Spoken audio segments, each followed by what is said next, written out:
Welcome. In front of me is a LeEco Le S3, and today I will show you how to insert SIM into the device. So before we get started, you will need a SIM eject tool, as I have one right here. They come provided in a box with the device, so you can find it somewhere in there. But if you can't, you also can use paper clip. Just straighten out one of the edges and it will work just as well. So from here, the tray is located on the upper left side of the device, so right here, as you can see where the pin is holding.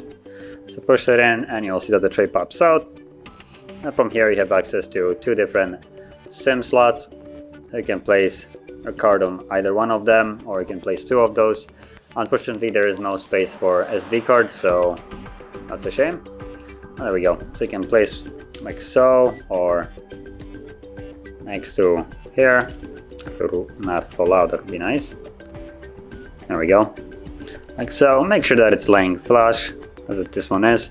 And then while holding it securely so it doesn't actually fall out, you want to slide it back into the device. Pop it in, and there we go. So there's the pin for the SIM card. I just put that in here. And okay. And there we go. So as you can see, it's working fine. And that is how you would insert the SIM card. Now, if you found this video helpful, don't forget to hit like, subscribe, and thanks for watching.